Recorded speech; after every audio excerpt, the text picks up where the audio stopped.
You mentioned obviously about Saudi Arabia. I do believe it will be good, but Saudi Arabia now is where Dubai was in 2008. Correct. In my opinion. Don't forget something, we have Cristiano Ronaldo. That's true. It's true.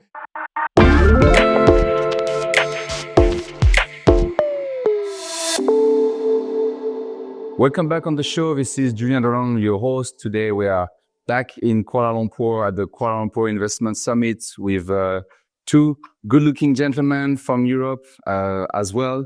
Daniel Durich from Switzerland and Liam Murray from Ireland. How are you guys? First time in Malaysia, or you're already familiar with the place? For me, it's my first time in Malaysia. I haven't really traveled to Asia much. I think Daniel has been. I've been here a few You're times. based in Singapore, right? I live in Singapore, so I know very well the region around here. Fantastic. So you started to work together on this company, Passport Legacy, that has a very promising future. You're helping people from all over the world to get extra citizenship in some very exotic places. You're also involved into real estate. So yesterday I listened to your presentation. I was quite impressed. When we think about your industry, the first name that comes in mind is nomad capitalist, but you are like kind of coming up in the picture. You have a very strong Instagram, for example.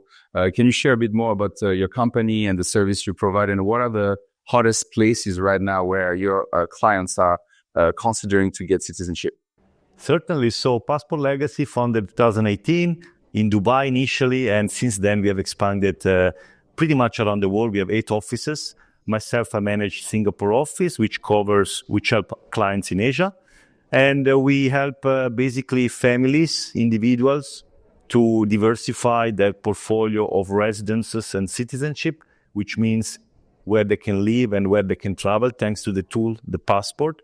And since we have 40 people around the world, and recently, well, not so recently, 2 years ago, we also set up a sister company called Property Legacy, which focuses only on real estate in Dubai. And this is where Liam comes into the picture. All right, fantastic. So in terms of real estate, I was discussing with another guest that he was telling me real estate is coming back. There's some big opportunities, for example, in India. The market is booming. Which particular country you're quite fancy about right now for your clients that you would like to recommend? Well, for me, obviously, I do most of my work. I work in Dubai real estate market, so I'm going to a bit biased, right? yeah. I'm a little bit biased. Sure. I saw your presentation yesterday. Yeah, it was good. I was happy to be able to share the information I have on the market. But I would say, Dubai real estate is a really good investment at the minute. What are the key things that people are looking at about Dubai that still make this place one of the top real estate tourist destination according to you? Because they are new, up and coming, like Saudi Arabia is coming up very strong also. They're coming with new proposition, but it seems that nobody can really yet compete with Dubai in the Gulf region. Well, like the main reason people do go to invest in Dubai is obviously they offer the golden visa to investors. So they're trying to encourage international investors to come in and, make Dubai as their home. So you purchase a property of 2 million dirham and you receive a 10-year golden visa where you can sponsor your family, you can, your kids, stuff like that as well. So it's giving people the opportunity to travel freely in and out. It's tax-free on your rental income, extremely safe. It's clean. If you've ever been yourself, I'm sure you know, I went to Dubai before you in 2006. I was only 6 years old. Then you see, I did a project there with the New York Times, and it was kind of the beginning, they had some massive projects like the world. Yeah. I'm not sure it worked very well. All these islands at the time, like David Beckham just purchased a house. It was a big thing. Didn't go very well. But most of the projects well, I'm sure you've seen them. You've been there in 2006 to where it is now today. Yes. It's constantly growing, and there's still so much more space there for it to grow. So there's so much more. And you mentioned obviously about Saudi Arabia. I do believe it will be good, but Saudi Arabia now is where Dubai was in 2008. Correct. In my opinion. Don't forget something, we have Cristiano Ronaldo. That's true. He's becoming one of the biggest podcasters. I don't know if you saw the news, but he started his podcast 2 months ago, his YouTube channel, and now he's at 70 million subscribers, and he invited Mr. Beast 1 week ago. So he's very competitive. So sooner or later, he's going to be the the biggest podcaster, and I think Saudi Arabia is doing a great job in branding. But Dubai is a brand on its own now. Of course. You know, like when you mentioned Dubai, like it took center stage like 10, 15 years ago. We're still talking about New York, London, Paris, but now there are new upcoming cities like Dubai. Even Singapore also has a pretty huge brand here, the biggest FDI attraction in the region. So I want to ask you about that. How do you feel as a European living in Singapore for so many years? And what opportunities do you still think is available for you in Southeast Asia? Yeah, so definitely a fantastic place to live, super safe, like Dubai. It's a place where people are forward thinking. They like to do business. It's easy to travel around the region. It's safe. The only thing is that it has become very expensive. And around the region, people want to invest and be in Singapore. We see this with our clients, Chinese, Indonesian, Vietnamese. They want to have something in Singapore, be it a residency, be it real estate. And because of that, for example, Singapore implemented a few months ago a 60% taxation if you buy property in Singapore, and still they're selling property. So they are making every sort of restriction because there is too much demand, and they are a small state with a limited territory, right? So there's some limitation, but definitely an amazing place, safe, and things are working very well. They call it Switzerland of Asia, but I believe now it's the Singapore of Asia. Very good, very good. When it comes to seeking citizenship, there are a few opportunities. I have a property, for example, in Turkey. Back then, for 250K, you could become a citizen if you purchase a property. Now it went up to 400K. We're talking about someday reaching 1 million. There are other countries that offer a more affordable way to become citizen. Can you share some of them? They are not known to everybody. There are few players in the Caribbean islands. According to you, what are the top 3 most exciting proposition from those countries for people to move and eventually get citizenship? Yeah, historically, the Caribbean has been the most sought after programs. Antigua and Barbuda, St. Kitts, St. Lucia, Grenada. And there used to be $100,000 investment. Yeah. But we have seen over the last 2-3 years that every program around the world, both residence and citizenship, they have increased the price. You've seen that, you mentioned that on Turkey. Yeah. In the Caribbean now it's minimum $200,000. So for a family, it's already more than $300,000. But they remain the most sought after program. Quick application, peaceful small countries, no global taxation, good passport when it comes to mobility. So people like that. Other solution now that we have smaller island like Vanuatu, less popular. Now Nauru came up with a new citizenship investment program, which is a small country in the Caribbean, which want to attract capital to save the climate and the issue there related to climate there. So the demand is there. People realize that citizenship is not only where you grow up and you fight your territory for, but in a global world with global opportunity, mixed marriages, and people want to have mobility. People want to have option. Exactly. And go where they are treated the best. You are correct. I think you mentioned... To not put someone else. Yeah, you mentioned the exact word, options and plan B, having the peace of mind, being able, if something happens to you, you have a backup plan. That's all about that. For sure. Talking about backup plan, you told me that there are more and more Europeans, like Germans or even French, who are interested into getting those extra citizenship, which is quite new because we have arguably the best passport, or European passports are usually very strong. We can travel all over the world, but there are more and more needs. And what are the countries that are working more and more with you? And just to give us an idea of the demographic of your clients. You're so right. Historically, second citizenship was sought after for mobility purposes. So if you're Chinese, Indian, you always need to apply for visa. You can never go somewhere. So they wanted to have a passport. But now it has changed. We have seen that after the pandemic and the election in the USA, like 3-4 years ago. And now we see that in Europe. So we started over the last 18 months, we really, really saw a number of European clients wanted to have a second passport from small countries because they believe they are more peaceful, more stable. So client from France, we have client from Germany. Yeah. We got some interest from the UK as well. So there is definitely a shift in the demand and demographic. Yeah. Something I found out when I was in Turkey, talking to some real estate players who were also doing the same thing when you passport, citizenship, real estate.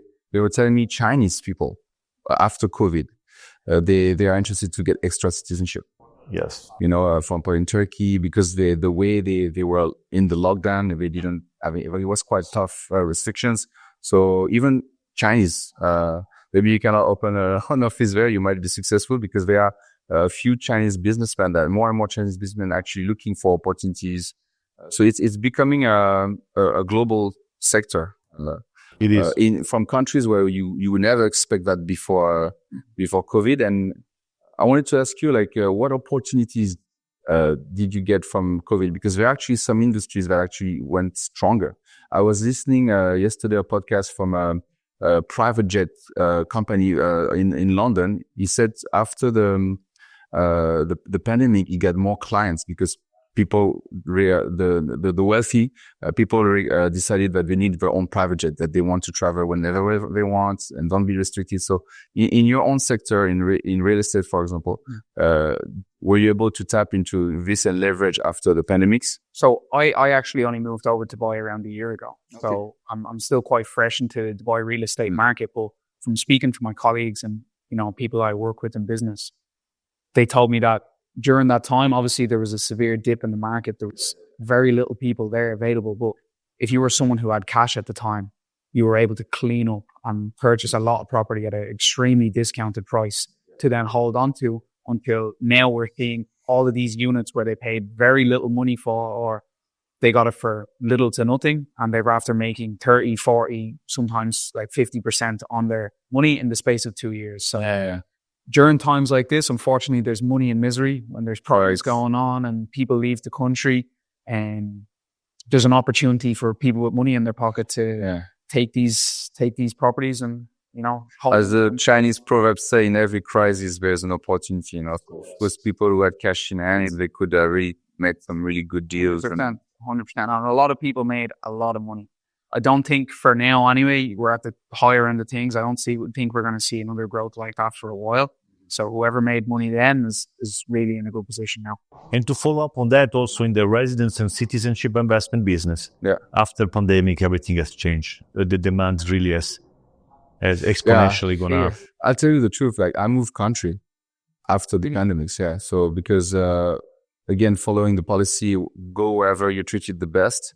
I think not all the countries did very well. For example, Turkey did very well during the pandemics. So the Istanbul was still booming. Istanbul airport, one of the most busiest, whereas other countries decided to totally shut down their economy, and it really, really damaged them. But I can say, for example, Turkey, they kept business as usual. People could work from Monday to Friday. Curfew was only for the youngest and the eldest. So I think people look at that. I mean, for example, Sweden, and became very famous because like Andrew Tate, and they went to Sweden during the pandemic. So a lot of people found out Sweden is one of the countries, for example, that has no lockdown.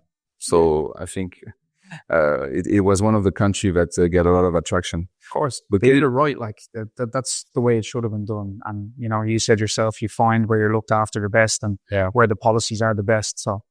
And then we go back to the main topic, having a plan B. You're not dependent to one single government, one single decision maker, right? And, you know, if you don't like the way things are going where you live because of taxes, political decision, or tension or wars, maybe you just want to bring your family to a better place. Correct. Right? We are more and more into this global citizenship type of like mindset, and less maybe interested to necessarily live in the same country all our life. And like we have this generation, but I want to focus a bit on Dubai since you're the expert. What specific projects you would like to share to our viewers, like things that you think is really interesting for them to invest right now? Like because I lost a bit touch with the markets. You can just update me on that and our viewers on the key projects that you would like to highlight. At the minute, to be honest, the best investment, in my opinion, villas and townhouses. So there's a severe undersupply of ready villas and townhouses in the Dubai market, but the demand is exponentially growing each year. So the thing with it was, when a lot of people moved to Dubai many years ago, they were young families, you know, like small, maybe one child. They built a lot of apartment blocks to facilitate for all of this. They probably planned on spending maybe 1-2 years. And now as they're there a lot longer, you know, people are starting to see Dubai as a home. A lot more companies are starting to move to Dubai, full families getting relocated. These people need villas and townhouses. So they weren't able to, maintain the supply over this long period of time. They weren't building enough. So now we're in a position where villas and townhouses are skyrocketing in price and we can't actually maintain it. So I think last year alone, their villas made up 20% of the sales volume and 40% of the sales value in the whole Dubai real estate market. But they only represent 5% of the stock of all units available on the market.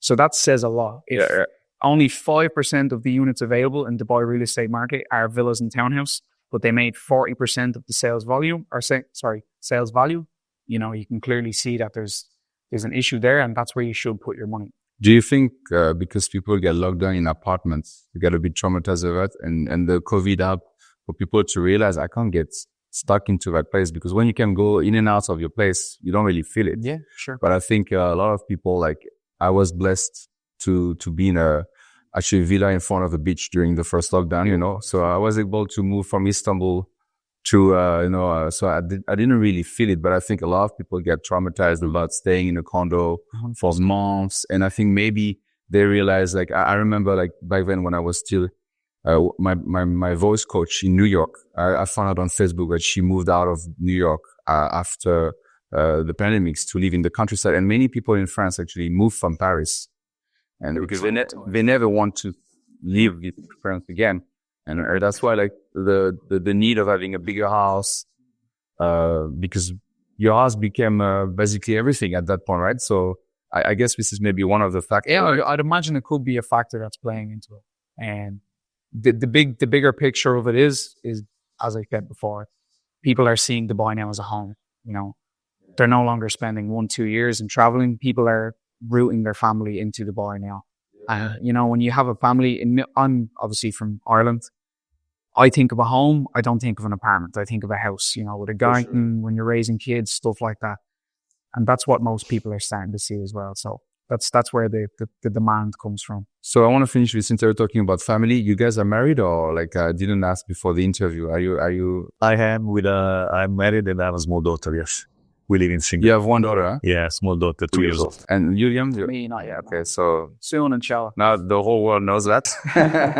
What qualities are you looking? Like, are you first of all, do you like the sanctity of marriage, or you think it's like outdated? Because in our generation, especially in Europe, but I think it's coming back, right?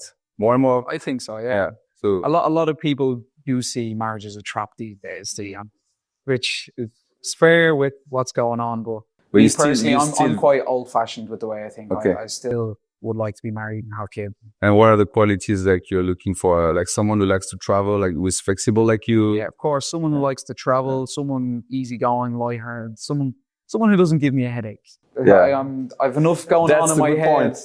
Enough going on in my head with work. Easygoing type. Yeah. Listen, I've too much stress with work, and working long hours, working on commission only is not easy. So I don't need headaches from people. I've been happily married for 10 years, so I can usually off record. I will give you some tips, how to choose the best wife. But well, I am seeing someone at the moment, but okay. Not married yet. All right. So thank you so much, guys, for coming on this podcast. Thank you, Julien. I wish you all the best with Passport Legacy. I mean, it's quite exciting. I might be your next client, because I definitely believe in these opportunities that you're offering. So thank you for coming to Kuala Lumpur, Malaysia, and I hope to see you very soon in Dubai or Singapore. Thank you, Julien. Thank you so much. Okay. Thank you. All right.